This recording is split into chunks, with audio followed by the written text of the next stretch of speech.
It's necessary in this lecture to change our perspective somewhat, as opposed to seeing a linear development across 19th century European civilization towards ever more enlightenment, ever more understanding, greater knowledge in science and medicine, and a general sense of community built upon shared ideals. I think we have to then look at another set of ideas, another perspective on European society that was very, very critical and based upon experiences that were by definition negative, and that saw society not as a movement towards ever more enlightenment and understanding, but rather in fact saw society as a kind of prison, as something that inhibited the imagination and the ability of the individual to actually reach fulfillment. So in discussing the changing civilization of the continent, it's impossible, in fact it's misleading, to think linearly. One of the failures of 19th century scientism and Whig history in general, that is a belief in continuous progress towards better and better things, is to believe that progress is a continuous march to ever higher plateaus of understanding and culture. So in this lecture, we have to investigate the reactions to that dominant construct of rationalism, that mode of thought that drove the ideas of liberalism, of socialism, Marxism, Darwinism, and so many of the other isms of the 19th century. The mainstream of thought in Europe, from the Enlightenment to the present, has been rationalism. That is, the application of human reason to the problems of society and nature. Descartes, Newton, the philosophes, Darwin, Marx, all contributed to the belief that human reason was supreme, operating logically, intelligently, and in an orderly manner. This Enlightenment mode, as it's called, was heavily reinforced by Darwin and so many others. So it's now difficult even for us to conceive of another way of thinking. What pejorative term do you use often against those who argue against you? You are unreasonable, you're irrational, and that largely puts an end to the argument. Try thinking irrationally. Consciously try thinking irrationally. I have many students who can do it extremely well. But if you actually try and think without the application of evidence and sifting evidence to reach reasonable conclusions, it's actually quite hard to do. Our minds have been structured by this Enlightenment mode from the moment we began our educations. And in some instances, this must be seen as a disadvantage, as we no longer have access to the means of thought and understanding of other times.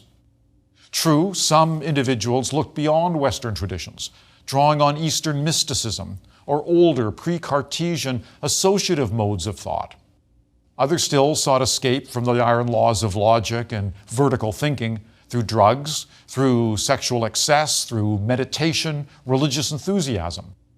Nevertheless, rationalism remained and remains central to the definition of Western European society. And there was a reason for optimism.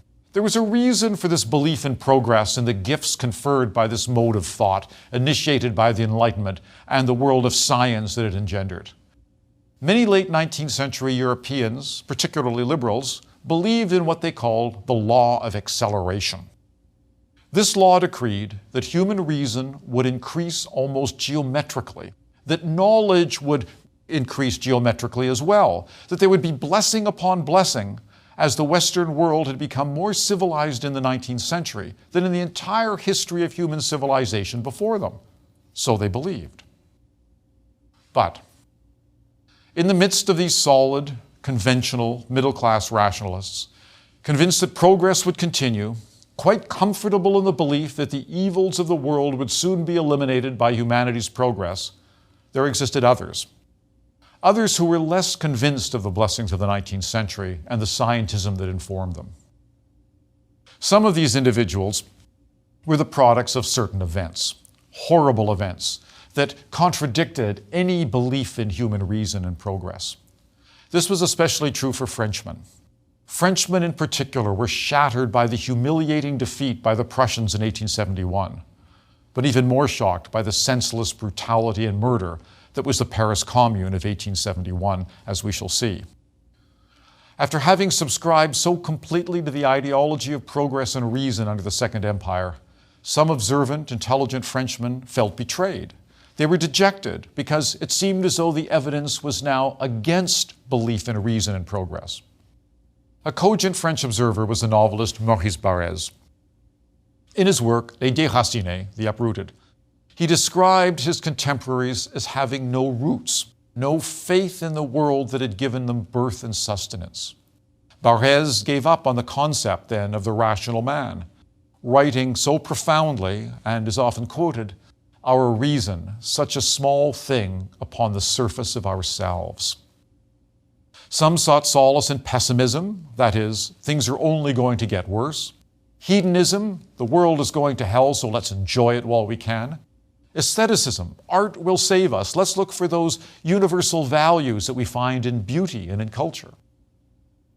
Others returned to traditional Roman Catholicism, looking for a traditional church that linked them with their past and gave them liturgically a sense of belonging, while others took to more irrational movements, which were social or political in nature, which too often were manifested in extreme nationalism, in anti-Semitism or authoritarianism.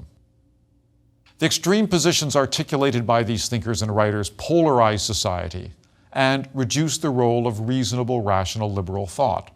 The very fact you have to argue against those that are calling for irrational solutions, those that are praising the irrational, means that you're taking energy away from what you should be able to develop as a kind of common program in order to achieve common goals. These déracinés included, for example, the infamous Club des Hachachers, the hashish eaters that surrounded the French poet Baudelaire. Baudelaire, the author of Les Fleurs du Mal. It included the artist Delacroix, who ironically produced that great image of liberty leading the people for the 1830 Revolution, and the writer Alexandre Dumas, the writer of The Three Musketeers and so many other popular mid-19th century novels. They were hedonists, and they took drugs. They engaged in sensuous pleasures, and they delighted and sought release from a world to which they had no longer felt any connection. In part, it was the artist's rejection of bourgeois, solid, conventional society, and this is a recurring tradition. But it also was an attempt to reach understanding and perhaps a deeper form of truth through navigating the complexities of the self, often at the expense of others. We should note, when looking at groups of artists such as this, meeting in Baudelaire's beautiful apartments in the Hôtel Particulier that he rented in Paris, we have to note that this modern idea of the artist as an outsider, alienated and separated from society, but still living a kind of pure life, a life of pleasure and delight that informs his work, but at the same time, by his very existence, critiquing society by failing to live up to its standards or recognizing its traditions and its practices. Well, this begins to develop from works such as Henri Murger's Scènes de la vie bohème of 1851. This scenes of the bohemian life, and the term bohemian then begins to enter in the English language at this point. The scene from the Bohemian life from which Puccini would take his opera consisted of the lives of artists living in garrets, unheated rooms where they practiced their art, but they lived a kind of pure life of camaraderie, of truth, of speaking the truth to one another, of sharing the few goods that they had, not looking for property, not looking for success, not looking to wear bowler hats and carry umbrellas, but being true to themselves, and consequently having to live outside society and function as critiques of that society, not only through their work, but through their very lives. Well, not only in France, but in Europe generally, there was a reaction against rationalism and what was portrayed increasingly as the false facade of the rational man. There was a growing interest in the irrational, the unconscious, the unseen. The exploration of this irrational side of human nature was undertaken simultaneously by philosophers, by psychologists, and by artists. And they founded schools of thought, and they founded non-rational movements such as symbolism and expressionism. In a world defined by a rationalist vocabulary and structures, then, how did this irrationalism and how did these movements express themselves?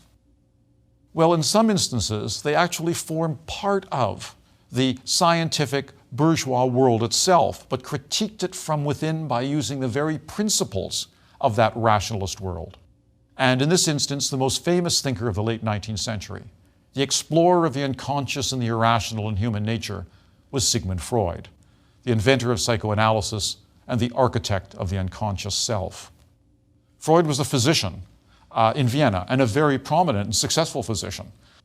But through hypnosis, through the theoretical justification for deviant behavior, and through the interpretation of dreams, he illustrated how the human mind did indeed possess an irrational component, and explained this dark side of the human psyche sufficiently to give it a level of validity. Ironically, as Carl Jung, Freud's former collaborator and eventual competitor, noted, Freud owed a great deal to Darwin, because Darwin, in placing man once more amongst the animals of nature, had implicitly recognized the instinctive, the non-rationally learned response. If animals have instincts, why don't we as men and women have instincts? Are there things that our mind cannot control? Do we have feelings and drives that, regardless how rational and educated and conventional we may be, we can never altogether control? Freud saw human behavior as largely produced by this unconscious mind. He taught that the unconscious mind, or id, is much more powerful than the conscious mind, or the ego, and that humans are motivated by the most basic urges: power, self-preservation, and sex.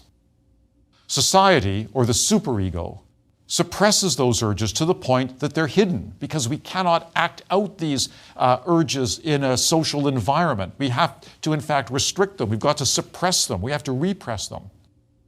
So they're hidden, but they still operate. They're still there. We've simply suppressed them within ourselves, but they occasionally surface. And they surface, and this results in what society identifies as aberrant behavior. Indeed, the great Russian psychologist Ivan Pavlov, working at the same time as Freud, illustrated that animals can be conditioned to behave in particular programmed ways. So why were men and women, also animals, not able to be similarly programmed?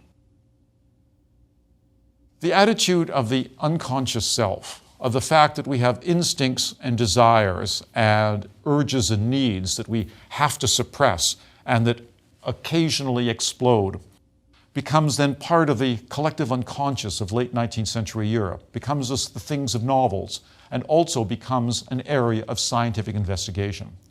Freud was a physician. He engaged in what he thought was scientific method in his analysis of dreams and his dealing with his patients. Pavlov was a very, very eminent Russian scientist, and one who used not only scientific method, but a rather rigorous means of empirical observation to reach his conclusions. Pavlov, in particular, developed this idea of being able to program people's behavior, being able to determine how they're going to behave in the future by giving them clues and attacking their unconscious at times that are appropriate in order to generate that behavior. Pavlov, in so doing, created almost a whole system of physiological science. And he developed this into physiological psychology, which is generally termed behaviorism. Behaviorism viewed human beings as purely psychological organisms. All human behavior then becomes a series of physical responses. The most famous example is Pavlov's experiments with his dogs, and hence the term Pavlov's dogs. Pavlov would feed his dogs at the same time every day, and while the dogs were being fed, he would ring a bell. After a certain length of time, that time of day would arrive, the bell would be rung, but no food would be brought. And Pavlov then experimented on the dogs and saw that all of the physiological responses to eating, salivation and so on, were occurring. In other words, the dogs believed that they were eating because they had been programmed to eat at that time under those circumstances, and so their bodies responded in this pre-programmed way. Pavlov then was beginning to develop that idea of behaviorism that takes the idea of social engineering to its logical conclusion. It's one thing to have society determining how you are going to behave by erecting laws and creating social norms that direct behavior. but it's something else to actually work on men and women in a physiological way, determining exactly how they're going to behave by using physiological markers, creating physiological responses. In identifying and building on the irrational aspects of the human condition, researchers such as Pavlov and Freud defined a significant new view of human nature. In some ways, both Freud and Pavlov are continuators of Darwin. Both of them were scientists. Both of them were eminent scientists. Freud, a physician, and Pavlov, a psychologist. And both attempted to use some degree of scientific method so that they could take their conclusions, teach them to others, and see if they could be replicated. If men and women are motivated then by forces beyond their control, or even beyond their comprehension, then others took these principles and expanded them to say that society must be irrational. Society is the creation of individuals and groups. So society is the collective of individuals. And if individuals and groups have irrational motives, then society must be irrational as well. Consequently, a kind of tension develops, because progress through social engineering, as Kant had suggested, becomes impossible or meaningless, and change becomes at best random. But at the same time, Pavlov is saying, perhaps we can channel people, but we do not do it through the traditional means that Kant and Montesquieu had identified, or Thomas More, but rather we do it through physiology, through, in fact, the acts of science. Artists became the evangelists of this new anti-rationalism, and they used these ideas to develop visions of the world that were not determined by naturalism or realism, the artistic canon of the middle classes. Instead, artists began to look into the deeper subconscious, or the unseen elements in nature and humanity, to produce a different kind of reality that reflected not the superficial facade of the reasonable, ordered, harmonious, socially well-adjusted world, but a darker, interior vision based upon a purely subjective understanding on the part of the artist, who alone could see what was beyond that facade. One of the best-known representations of this new dark vision was the Scream, painted by the Norwegian artist Edvard Munch. In this and many other of his images, the painter chose not to depict the illusion of what the eye sees, but the deeper reality of the nightmare of doubt, fear, and anxiety that represented the dark night of the European soul. Similarly, his friend, the Swedish dramatist August Strindberg, who traveled to Paris with Munch, became disenchanted with the materialism and the scientism of the 19th century, noting famously when he recovered his religion that he failed to understand how a world could continually talk about the mechanistic nature of the universe without ever investigating the nature of the machinist who may have constructed the machine. And he produced in works such as Miss Julie a critique of the bourgeois world into which he was born. Marcel Proust, in his huge Remembrance of Things Past, à la recherche du temps perdu, was in effect was writing a symbolist study. And this transcended naturalism. It transcended realism to seek what Proust believed was real truth, the motive for actions, the explanation of inconsistencies which rested, to quote him, beyond the reach of the intellect. He illustrates this perfectly in the incident that begins his memories flowing. That is, when he smells the Petit Madeleine, those French tea cakes that he had been served as a child. And this smell, this sensory perception, very Pavlovian, starts his memory flowing, and he begins to then reconnect with his lost self, his lost past, and then creates an understanding of how that past had developed and why his experiences took the shape that they did. Europeans then had lost some degree of their self-confidence, although the solid values of 19th century bourgeois society did drive most of the avant-garde thinkers into a minority, in fact, largely underground position. Most artists and thinkers came to believe, though, that the traditional bourgeois-dominated society was in fact a Philistine power that stood between art and all meaningful feelings, truth and insight. As a result, they believed that that dominant society had to be destroyed. For this reason, there was a link, a powerful link and a growing link between the cultural avant-garde and radical politics. On the extreme right, the futurists were associated with the fascists, and on the left, the symbolists and their followers, Picasso and later Jean-Paul Sartre, became communists. Maurice Barrès, whom we met at the beginning of this lecture, became an extreme right-wing ideologue and nationalist, and together with his fellow author Charles Maurras, the founder of the fascist Action Française.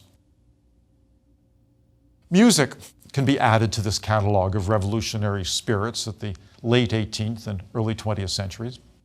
Many composers rejected classical styles for ideological as well as aesthetic reasons. They believed that the traditional structures of Western music no longer resembled the world of Freud, Munch, and Pavlov, a world that they described as interior, based upon experience and almost reflective response, rather than rational structure. Harmony, then, was increasingly shunned. Dissonance was celebrated.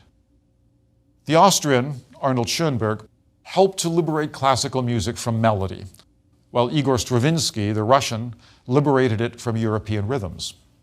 In what can only be described as a Freudian interpretation, Schoenberg's dissonance was guided by his unconscious, and Stravinsky was equally revolutionary in using jazz and African rhythms and new experimental harmonics to get to the common soul of all of his listeners.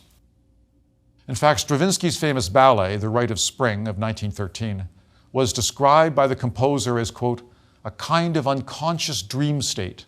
I had only my ear to help me. And in fact, the moment of the premiere in Paris in 1913 of The Rite of Spring was in fact one of the revolutionary moments of the early 20th century, because the bourgeois audience responded with horror and terror, thinking that this was the most awful, terrible thing that they'd ever heard. Others, a minority in the audience, saw it as the most liberating, and they are the ones who kept saying, "Épatez la bourgeoisie," shock the middle class. And true art was to be shocking art, because that's the only way to get the attention of those who had been too comfortable, too established in their solid bourgeois, middle class, restricted, traditional, and comfortable lives. But it's Franz Kafka who came closest to defining the nightmare world, a world without reason, pity, sentimentality, or justice. Kafka was born into a Czech Jewish middle-class family and became an alienated intellectual, though his education and upbringing were far from unsettling. He was alienated not only from his society and his culture, but even alienated from himself and his own feelings. For Kafka, happiness was impossible, and even his art was unable to satisfy his need to express his confused, insecure, tormented sense of self in all of its terror, misery, and imperfection. In his attempts to define and discuss that self and its relation to the society in which he lived, Kafka doesn't follow a linear, logical development of continuous prose narrative. Instead, he reflects on what his self is perceiving, how it responds, how it confronts, or famously, how it fails to confront the external world. Why does Joseph K. in the trial agree to all of the horrors that he must experience? Why is it that when finally he's given an opportunity to escape by taking his own life, he's unable to do even that? Why is it that Joseph K. becomes the extension of Kafka's personality and the world of the trial, a world of Kafka's dark imagination? In this respect, Kafka's work represents most effectively his revolt against rationalism and its connection to the terrible world described in his novels like The Trial or The Castle, or in his short stories that depict a world without order, reason, pity, or meaning for that matter. A world that appeared simultaneously absurd, but menacing, irrational, and deadly. Though Kafka died before Adolf Hitler came to power, his work foretold the deadly irrationality of Nazism and the totalitarian state. And in a family connection, his sisters died in the extermination camps, and Kafka foretold the world in which they would perish by indicating that the world of reason is something that is subject itself to terror. Finally, there was Friedrich Nietzsche. one of the period's most troubling and misunderstood and difficult thinkers. Nietzsche was in a position of bourgeois prominence. In fact, he had the position that most of his generation would have done anything to achieve. He was professor of philosophy at the University of Basel at the age of 25. But he held that position only for 4 years, until he was 29, when he experienced a complete mental breakdown. In his work, Nietzsche took the irrational elements of the mind, or the will as he called it, and grafted it onto Darwinian principles to create the social theory of supermen. Supermen who triumph at the expense of lesser humans. Nietzsche's message was that natural selection must be allowed to operate freely, with no controls in the case of human beings, just as it was with animals in the jungle. It was necessary to permit natural selection to eradicate the weak and the unfit, so that in time a race of supermen would be produced. This is the eugenics of Francis Galton, and to some extent even the eugenics of Karl Pearson, that you must allow nature to operate if the human race is going to improve. This race, Nietzsche suggested, would be distinguished not only by their physical characteristics, size, strength, good features, and physiological traits, but also by their strength of will and moral courage, bringing together that element of morality that we've seen in other parts of the 19th century cult of discipline, such as the Boy Scouts and the Lads Drill Association. Nietzsche hated democracy. He hated utilitarianism, positivism, and the Judeo-Christian tradition because he saw that they constituted weakness of will. Those who were moral weaklings with insufficient will to commit conscious acts of natural selection to ensure the creation of a super race would be sacrificed. For they, like those who were unfit physically, would be unable to compete and contribute to the heroic task of building a super race. You had to commit crimes, in some ways, in order to enter this environment. Certainly, before one could take part in the cruel and vicious functioning of natural selection, certain obstacles had to be overcome. Obstacles that Nietzsche saw as relics of a past, weak and unfit world, particularly religion, which protected the feeble and the weak. It was Nietzsche who said very early in his book, Thus Spoke Zarathustra, that, quote, God is dead, referring to much more than just the secularization of society that had been occurring from the time of the Enlightenment. Because for Nietzsche, the death of God meant that there no longer was a single unifying, all-powerful, all-knowing force in the universe. This was something that would agree with Darwin. But in fact, he then extends this because he notes that we live in a world with no preordained or fixed purpose. And so it's necessary to actually encourage this to happen, to work on it, to achieve whatever goal there is going to be. But the goal must be determined by those who are members of this super race. So for Nietzsche, what religions and the rational societies that supported them identified as virtues, humility, pacifism, pity, concern for the weak and the poor, these should be rather identified as vices, the worst of all human characteristics, because they diluted the blood of those destined to produce the race of supermen, and thereby, in Darwinian terms, they degenerated the species. Again, just as an observation, it's an interesting moment that when Stanley Kubrick chose the music for his 2001 A Space Odyssey, he chose Richard Strauss's tone poem, Thus Spoke Zarathustra, based on the work of Nietzsche. So if you think that this was accidental, you're very much mistaken. Coming when it did, after the publication of Darwin's two major works, and after the social Darwinists had made the connection between natural science and human society, these beliefs signified anti-rationalism. And these beliefs would prove to be perniciously attractive to men who would find homes in extreme groups such as the Nazi Party, men who were willing to sacrifice reason, men who were willing to sacrifice pity, and men who were willing to sacrifice all of the principles that had galvanized 19th century society in its optimism belief in progress. They would prefer to be members of a super race, who would not only be required, who in many instances would rejoice in committing acts so terrible and so awful that we can hardly imagine them, simply because these acts were evidence scientific proof, empirical evidence that they were members of a super race. Just as the religiously inclined would seek martyrdom in order to indicate that they were part of the elect and were certainly going to heaven, so those who were attracted to the Nazi Party and groups like them were willing to commit crimes against humanity, moral crimes, in order to provide evidence to others that they had the moral courage to do such a thing and to actually move humanity farther along on the path that they had identified as appropriate in this world of Nietzsche, this world of Freud, and this world especially of Kafka.